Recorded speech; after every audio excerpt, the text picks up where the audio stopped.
কৃষ্ণ হরে হরে হরে রাম রাম রাম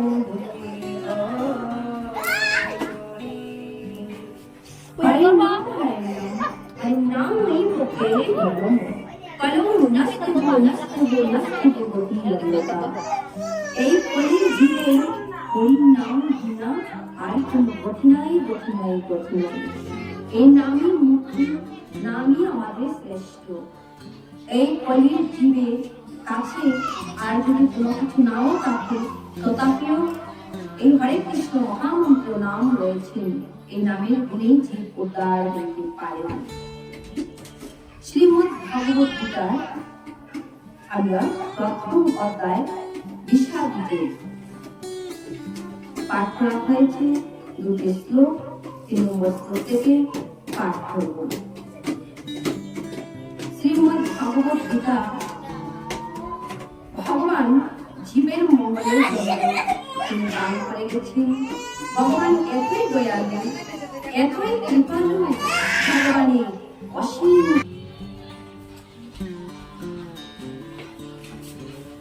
ওম পন্তে প্রাতে ভোজিতম ভগবতে নারায়ণস্যং ব্যাসেন গ্রথিতং পুরাণমুনিনা মধ্যমায়তম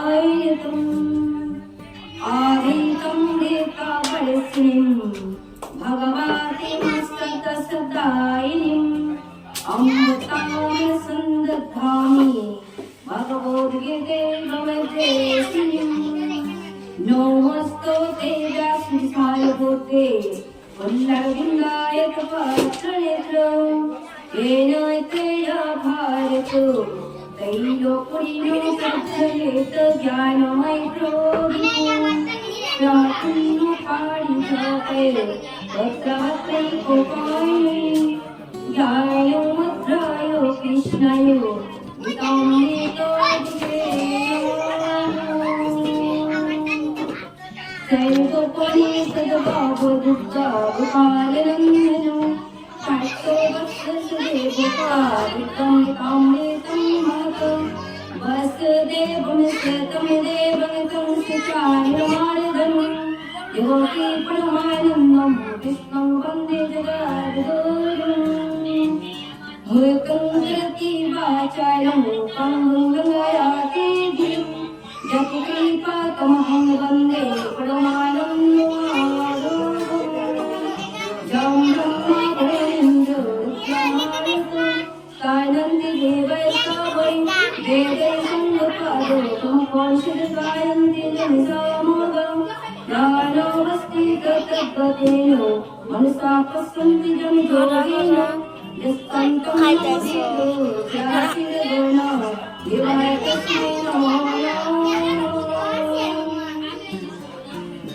এই শ্রীমদ্ ভগবত গীতায় ভগবান অর্জুনকে 18টি অধ্যায়ের মাধ্যমে তিনি দান করেছিলেন।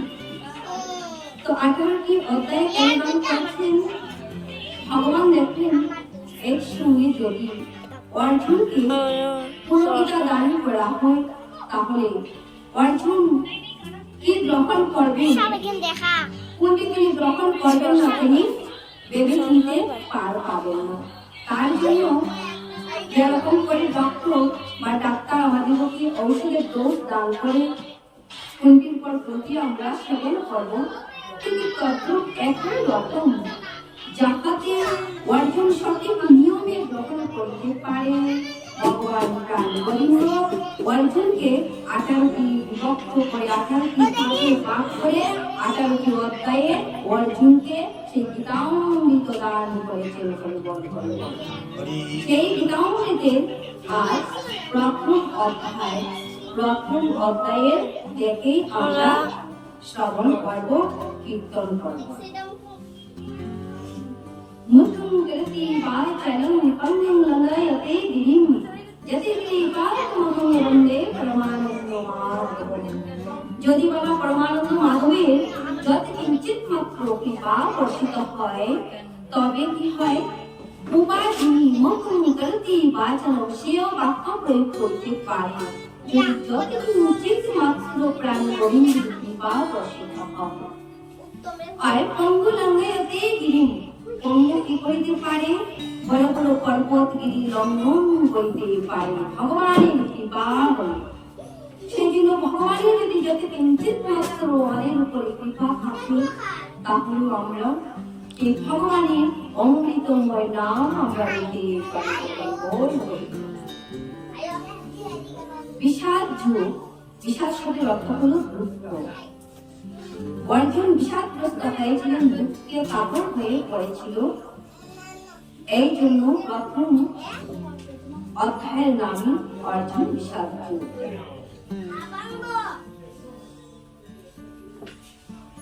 শ্লোক নম্বর 3 বিষাদ যুগ। পশ্যেতম পাণ্ডুপুত্র নামাচর্য মহাত্মেজ গুণমে দ্রুপদ পুত্রেণ তব শিষ্যেন দেবতা। হে আচার্য, পাণ্ডবদের মহান সৈন্যবল দর্শন করুন, যা আপনার অত্যন্ত বুদ্ধিমান শিষ্য দ্রুপদের পুত্র অত্যন্ত দক্ষতার সঙ্গে গুহের আকারে রচনা করেছেন।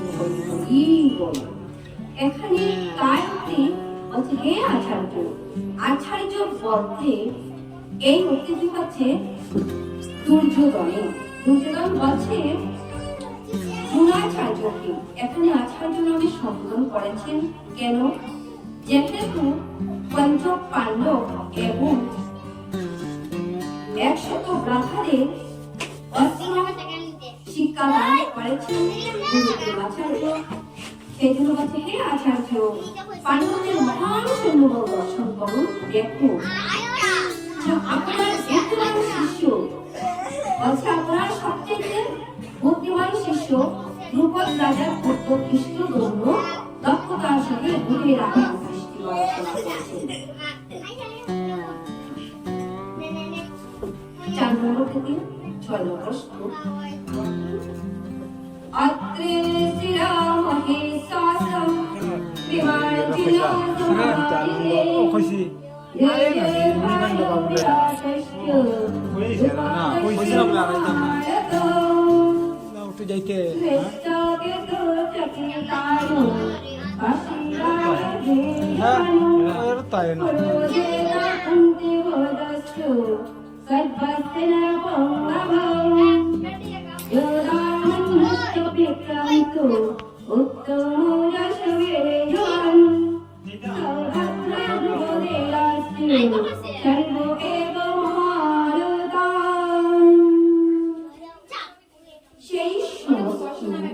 সেনাদের মধ্যে অনেকে বীর ও অর্জুনের মতো বীর দম্পতি রয়েছেন এবং বিরাট আর দ্রুপদের মতো মহাযোদ্ধা রয়েছেন। সেখানে দৃষ্টকেতু, চেকিতান, কাশীরাজ, পুরোজিৎ, কুন্তিভুজ, অশোকের মতো অত্যন্ত বলবান যোদ্ধারাও রয়েছেন।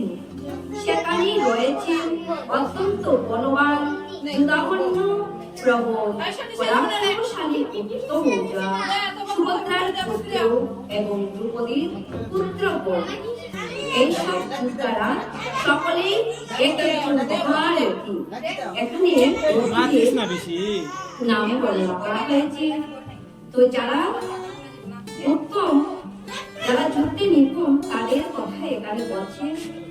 যদিও দ্রোণাচার্যের অসীম শৌর্য, বীর্য ও সামরিক কলা কৌশল আছে, দৃষ্টদ্যুম্ন ছিলেন এক অতি নগণ্য প্রতিবন্ধক এবং তার ভয়ে ভীত হবার কোনো কৌশলী ছিল না দ্রোণাচার্যের পক্ষে। কিন্তু দৃষ্টদ্যুম্ন ছাড়াও পাণ্ডব পক্ষে অন্য অনেক অনেক রথী মহারথী ছিলেন, যারা সত্যি সত্যি ভয়ের কারণ হয়ে দাঁড়িয়েছিলেন। দুর্যোধনের পক্ষে সেই যুদ্ধ জয়ের পথে তারা ছিলেন এক একটি দুরতিক্রম প্রতিবন্ধকের মতো। কারণ তারা সকলেই ছিলেন ভীম ও অর্জুনের মতো মহাভয়ঙ্কর মহান যোদ্ধা। তো এই জন্য এখানে কিছু বয়ের সংকেত পাইতেছে দুর্যোধন, এই কথাই এখানে বলা হয়েছে। আর এই জন্যই ভীম এবং অর্জুনের সঙ্গে অন্যান্য মহারথীদের তুলনা করা হয়েছে। শ্লোক নম্বর 7। अस्माकं तु विशिष्टानि तन्ने बुद्धि